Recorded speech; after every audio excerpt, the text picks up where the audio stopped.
Welcome back to the show. Today I want to share some thoughts with you on if it is ignored. Again, if it is ignored. And the theme of the last several shows that we've been working on is that many times life and people and circumstances and fear and anxiety really gets in the way of us achieving some, I think, extraordinary achievements in our life. Let me share a story. Darren Ether writes, the United States softball team won the gold medal in Atlanta's 1996 Olympic Games. They lost only one game, but from that loss came a remarkable story about perseverance. In the fifth inning against Australia, Danielle Tyler hit a home run over the center field fence. The American third baseman floated around the bases with a rush of adrenaline, and when she was greeted by a swarm of well-wishing teammates at home plate, she let the excitement distract her focus, and she did not touch the base. When all of the yelling subsided, the Australian team quietly appealed to the umpire, who dramatically called Tyler out. Rather than scoring a run, Tyler blasted over the fence and netted her team an out. As it ended up, had the Lady Slugger stepped on home plate, her team would have won 1-0. Instead, after 7 innings of regulation play, the game was tied at 0-0. In extra innings, Australia emerged with a 2-1 win, and the U.S. team took their only loss of the Olympics. Now, you might think that that's a silly story, and maybe why would I share that story? It's about distractions. You and I are tempted from time to time to be distracted by some event that we want to achieve, or some goal, or some dream, or some mission that we want to achieve. I mean, me, I think I have ADD. I truly do. I haven't been diagnosed with it, but I think that distractions get in my way, or rather, I should say, to tell you the truth, I allow distractions to get in my way more times than really is necessary. There's an ancient story about a guy that he and thousands of other people, we're talking 3,000 to 4,000 years ago, he lived in a certain area of the world, and an invading army came in and took this city and the inhabitants back to their region, which was several hundred miles away. And now they became slaves of this king that overwhelmed this city. Well, over the years, this individual, his name was Nehemiah, by the way, he earned the reputation among this invading king as an ethical guy, as a moral guy. So one day, the king noticed, because this guy Nehemiah worked for the king directly, and he noticed how sad Nehemiah was. He wasn't really sure what was going on, so he asked Nehemiah one day, he says, why are you so sad? So Nehemiah came back and he says, well, I'm sad because the city that you took over and took our people, it's been decades, but the city's really still in a very, very poor shape. I mean, the walls have holes in them, and it's just really becoming run down because nobody's maintained it. So the king saw the heart of Nehemiah and decided to allow Nehemiah to take some friends and some colleagues to go back to this city for a time to rebuild his hometown. Well, that's a great story, and that story would be nice if it ended there, but it didn't. So they go back to this city, and in those days, the towns had big walls around them for protection. So they started working on this wall. So some of the city-states that were around this city, which, by the way, is called Jerusalem, were concerned that Nehemiah was preparing to wage war against them. They didn't know the whole story, and just like in your own life, people assume things about you that aren't even true. So they decided to try to get Nehemiah to stop doing what he was doing. Again, we're talking today about distractions. So Nehemiah was working, and he delegated a lot of parts of the project to people that were really skilled at certain things, craftsmen the ancient story says. So he recruited a bunch of craftsmen to help him rebuild this city. So as the days progressed and weeks progressed, some people, just a few people, came to Nehemiah and suggested that he, and the story says that he come down off of the wall that he was helping to rebuild and go meet them in this valley, and the valley happened to be called Ono, O-N-O in English, O-N-O. So they encouraged him to leave his job, to go and meet in this valley of Ono. But the story says that the motive of these few people that tried to distract Nehemiah from working on the wall was eventually to kill Nehemiah. What I'm suggesting to you is not that people are trying to kill you. I'm not saying that at all.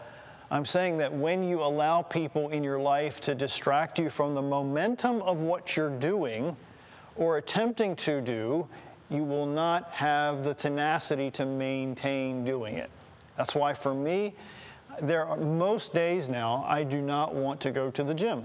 I just don't. I've been going to the gym now for, I don't know, maybe 11, 12 years now, 5 or 6 days a week. And now at my age, most days I don't want to go to the gym.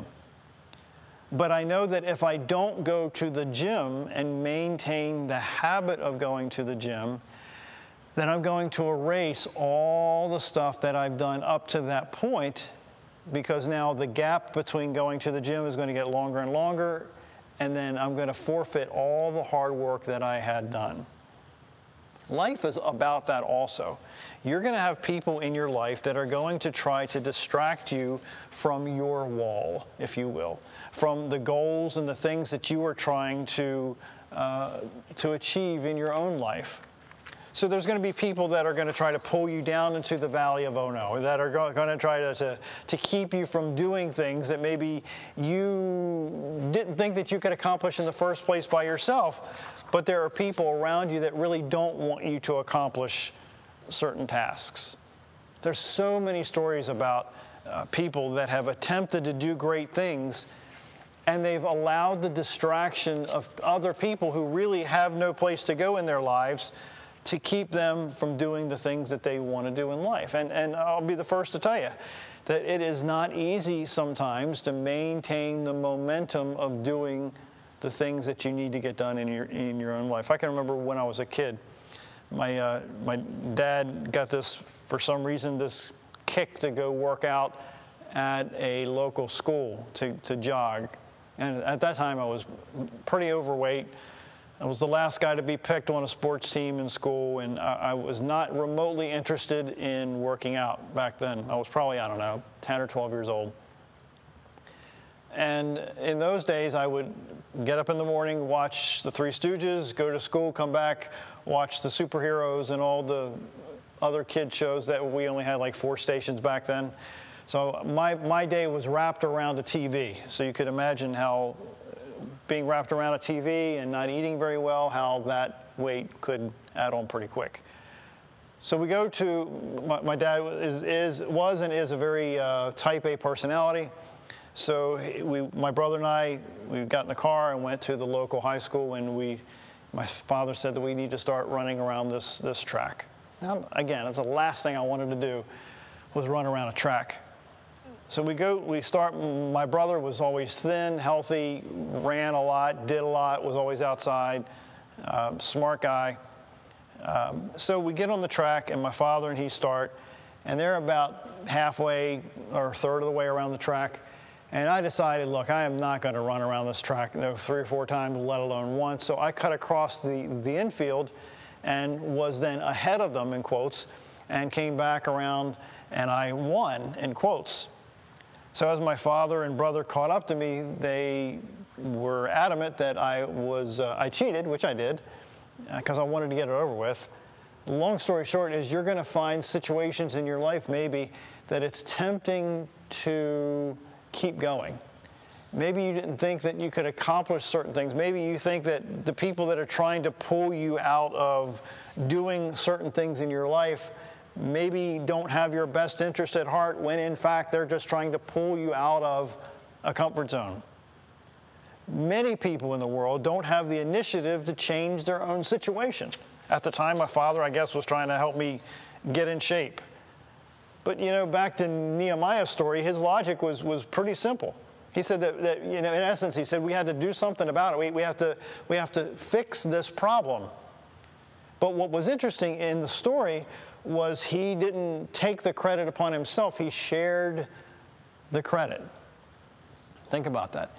He recruited himself a team of people whereby he could share the credit to get the job done. Now, that is, I think, a pattern that you and I need to mirror if we're smart.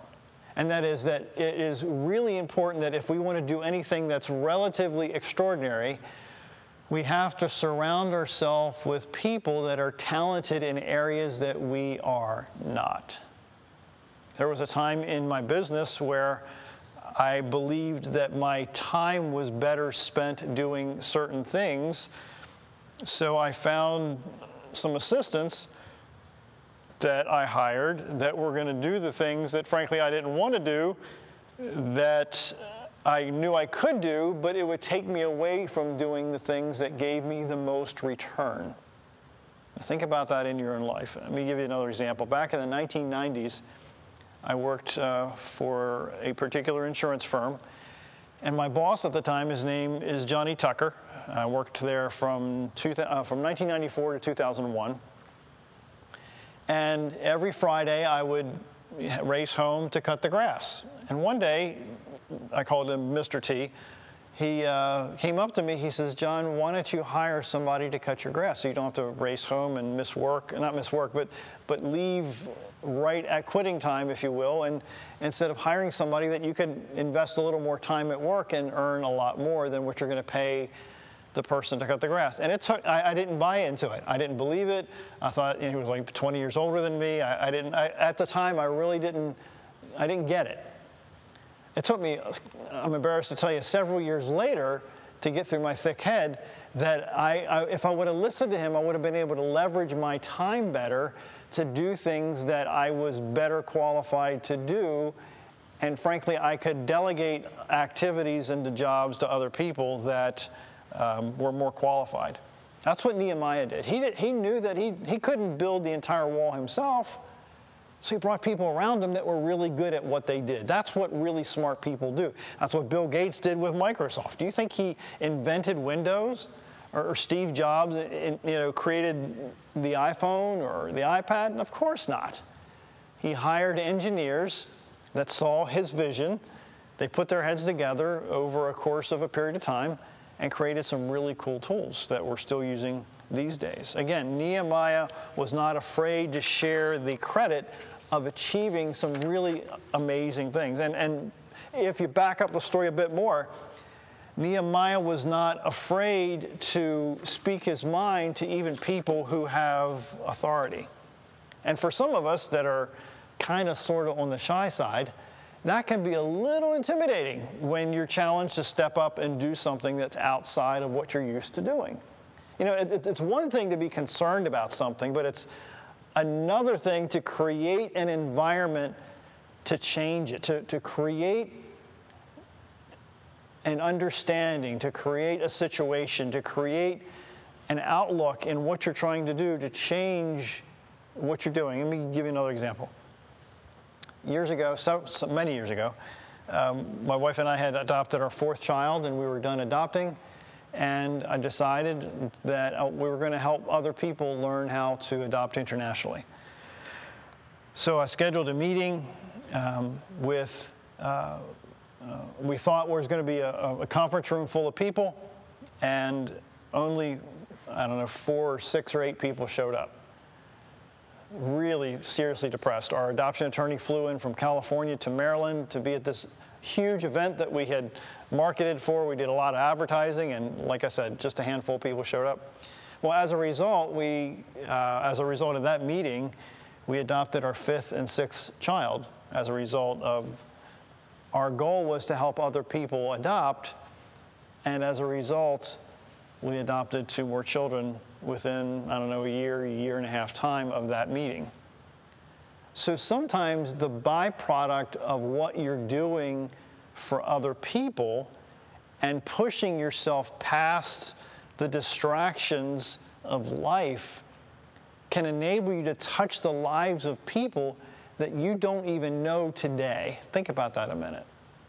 When you choose to push yourself past the distractions of discouragement, when you choose to push yourself past the distractions of the negative comments of so many people around you that are, frankly, that they don't have a clue what they're talking about regarding who you are, and you allow that stuff to get into your ears, and into your mind, into your heart, and into your soul, that's going to stop you from impacting people that, once again, you have never met yet to date.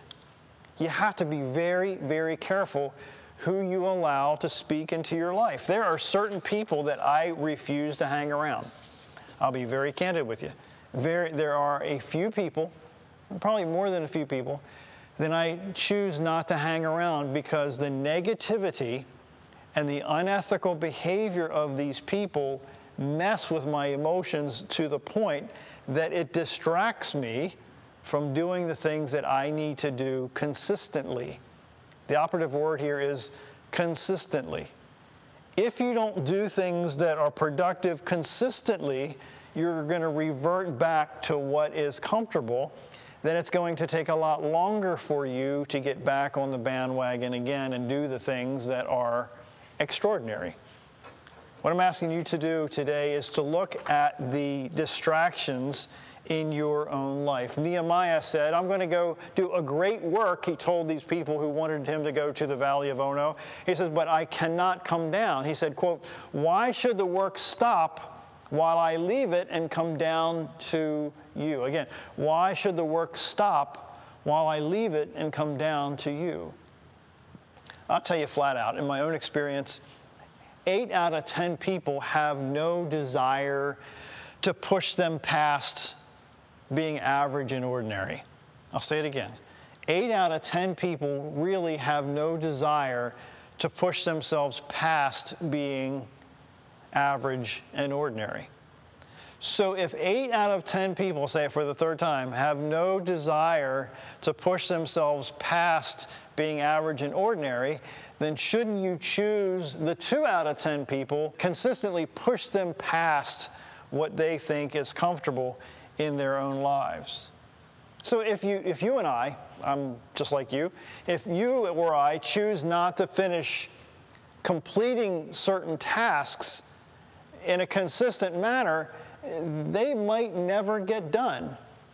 You know, some people call it the honey-do list. There's a list of things that your spouse might want you to do around the house that never get done. I used to watch this show on the A&E network called Hoarders, Hoarders, Hoarders, where people, because of mental illness, they accumulate so much stuff in their house that they literally have to walk on stuff to get from room to room because they keep accumulating. They put off throwing things away. They have some sort of mental problem that they keep buying stuff that they really don't need. I'm telling you, distractions can destroy your life. How many times haven't you been distracted while driving? And maybe you hit somebody, or somebody else was distracted and they hit you. It's happened to me a couple of times where I was distracted and had an accident. You and I have a great work to do, is the point I'm trying to make here today, and we cannot allow other people who have no goals in life, no mission in life, to distract you and I from doing the things that are eventually going to be extraordinary. Now you're going to say, well, John, what I'm doing right now is not very extraordinary. And of course probably it's not just extraordinary now. But muscle, it doesn't bulk up with one lift. It really doesn't. In fact, I'm doing a study now on something called lift to failure, where some bodybuilders, I'm not a bodybuilder by any stretch, but some of them say that you lift until you can't lift anymore instead of lifting up to maybe 10 reps or 20 reps. for quite a few years, I used to do my curls that way. I would lift to 10 reps or 20 reps or whatever it is. But these days, more times than not, I'll do my curls until I can't lift it anymore.